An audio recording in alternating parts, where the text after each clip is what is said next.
Hello friends, তোমরা সবাই কেমন আছো? আশা করি ভালো আছো।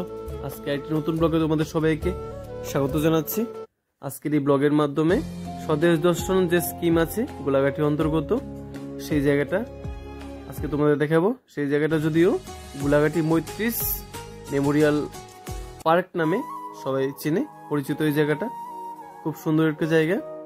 চলো আজকে তোমাদের এই জায়গাটা দেখাই, এখানে কি কি আছে, তোমরা এখানে আসলে কি কি দেখতে পারবে।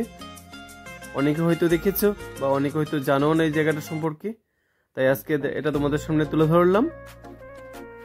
দেখতে থাকো, খুব সুন্দর একটা জায়গা। এই জায়গাটাকে 2016 সালে কনস্ট্রাকশন মানে তৈরি করা শুরু হয়েছিল এবং 2018 শুরুতে এটা সংস্কার বলবো না, এটা নির্মাণ করা কমপ্লিট হয়েছিল।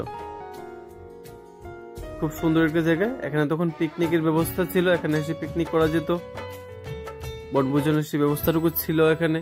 দেখতেই পাচ্ছ জায়গাটা মোটামুটি ভালো একটা জায়গা, খুব সুন্দর একটা জায়গা, খুব বড় এরিয়া কিন্তু এই জায়গাটা।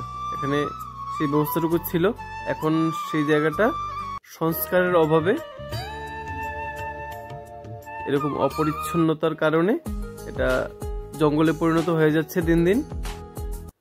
যদি এই জায়গাটাকে সংস্কার করা হয় তাহলে ভবিষ্যতে এখানে এরকম একটা পিকনিক স্থান বা পিকনিক স্পট বলতে পারি তৈরি করা যেতে পারত।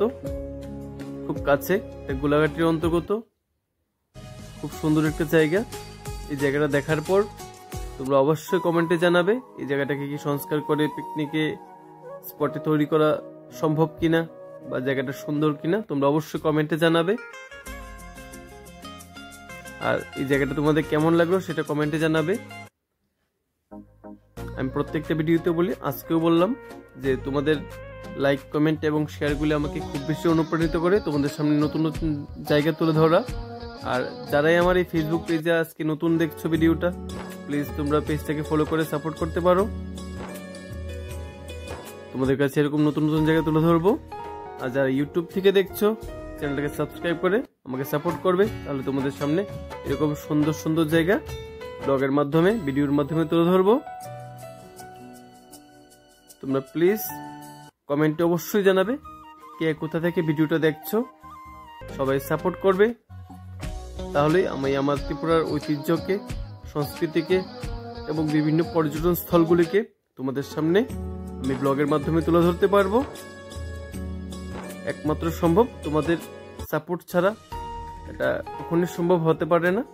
তাই তোমরা সাপোর্ট করবে, পাশে থাকবে, তাহলে তোমাদের সঙ্গে আবার দেখা হবে নতুন একটি জায়গার ব্লগে, নতুন একটি জায়গা এক্সপ্লোর করতে গিয়ে। সবাই পাশে থাকবে, সাপোর্ট করবে। ভালো থেকো সবাই, সুস্থ থেকো সবাই।